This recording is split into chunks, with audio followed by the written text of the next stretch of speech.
আমরা জামাতের যে একটি দুষ্ট চরিত্র স্বাধীনতার এত বছর পরে আমরা শুনেছি এবং এবার সেটা দেখেছি। এবং বাংলাদেশের ইতিহাসে যত বিরোধী দল এসেছে সবচেয়ে ভয়ঙ্কর দুষ্ট প্রকৃতির বিরোধী দল এবার জামাত, যারা বিএনপিকে অত্যন্ত যথেষ্ট ভোগাবে বলে আমি মনে করি। এই যে যারা প্রতিদিন বাংলাদেশের মানুষের যে আবেগ, ধর্মীয় একটা যে শ্রদ্ধা, ভীতি, ভক্তি, এইটাকে পুঁজি করে তারা কি করলো, তারা জান্নাতের টিকিট বিক্রির প্রতারণা শুরু করলো এবং প্রত্যেকটা মানুষকে এই বলল যে দাঁড়িপাল্লায় ভোট দিলেই তুমি ভেস্তে যাবে। দাঁড়িপাল্লা ভোট মানেই ভেস্তে যাওয়া। এবং সেই সাথে তারা কি বলল যে যদি কবরে যাওয়ার পরে তোমরা দেখো যে তোমরা ভেস্তে যাচ্ছ না, তখন এসে আমাদেরকে ধরবে,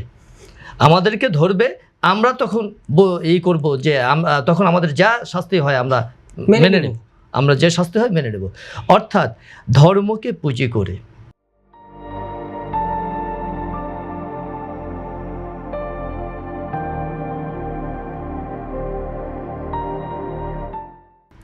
এই দলটি বাংলাদেশের সাধারণ মানুষের একদম সম্মান, শ্রদ্ধা, ধর্মের প্রতি ভালোবাসা এই গভীর প্রথিত করে এবং নারীদেরকে বিশেষভাবে আকৃষ্ট করে সবাইকে জান্নাতে পাঠাবার যে প্রক্রিয়ায় প্রতারণা করেছে, এটা পৃথিবীর ইতিহাসে বিরল। আমরা ষোড়শ শতকে যে দেখেছি যে পাদ্রীরা ইন্ডালজেন্স প্রথার মাধ্যমে সার্টিফিকেট বিক্রি করত স্বর্গে যাওয়ার জন্য, সেই ষোড়শ শতককে ফিরিয়ে নিয়ে এসেছে 21 শতকে এই জামাত বাংলাদেশে। এবং বাংলাদেশের মানুষের প্রকৃতি আমরা যদি বিশ্লেষণ করি তাহলে দেখব যে অধিকাংশ মানুষ যারা ব্যবসা বাণিজ্য করে, অন্তপক্ষে তারা বিভিন্ন ধরনের প্রতারণা করে, ভেজাল করে, খাদ্যে ভেজাল, এই ভেজাল, ওই ভেজাল, মিথ্যা, এই ধরনের মিথ্যুক চরিত্রের মানুষগুলো যখন চিন্তা করে এত কিছু করবার পরে, আমি এত অপরাধ করবার পরে যদি আমি দাঁড়িপাল্লাতে ভোট দিই এবং দাঁড়িপাল্লাতে ভোট দেওয়ার পরে আমি যদি ভেস্তে যেতে পারি, তাহলে আমি কেন এই ধর্মকর্ম, নীতি, নৈতিকতার পথে হাঁটব? আমাদের দেশের মানুষের যে নীতি নৈতিকতার যে একটা বিন্যাস ছিল, সেই শ্রেণী বিন্যাসটাকেও ভেঙে দিয়েছে এই জামায়াত ইসলাম তাদের ভোট দেওয়ার মাধ্যমে জান্নাতে প্রবেশ করিয়ে। সুতরাং যে দলটি এইভাবে মানুষকে প্রতারণা করে, সে শুধুমাত্র নিজে না এবং সমাজকে প্রতারিত করে, রাষ্ট্রকে প্রতারিত করে। এবং এই দলের যিনি আমির, তিনি ধর্মীয় কোনো আধ্যাত্মিক গুরু না, তিনি সাবেক জাসদ নেতা এবং পেশায় একজন ডাক্তার, তিনি ডাক্তারিও করেন না।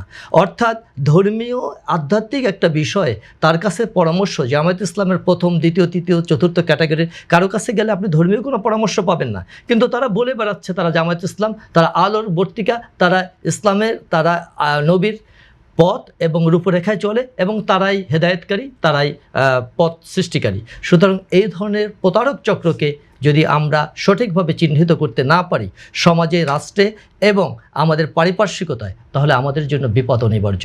সুতরাং ধর্মের দোহাই নয়, রাষ্ট্র তার নীতি ও নৈতিকতার মাধ্যমে চলবে। বর্তমান সরকার সেই নীতি এবং নৈতিকতার পথগুলোকে যেভাবে বেছে নিয়েছে এবং সেই পথে প্রতিটি পদক্ষেপ যেভাবে কার্যকরীভাবে বাস্তবায়ন করবার প্রক্রিয়া হাতে নিয়েছে, সেই প্রক্রিয়াতে তারা হতবিহ্বল হয়ে আবার এই সরকারের বিরুদ্ধে নানামুখী তৎপরতায় ব্যস্ত। সুতরাং সরকারকে সতর্ক থাকতে হবে জামাত সম্পর্কে এবং জনগণকেও সতর্ক থাকতে হবে জামাত সম্পর্কে।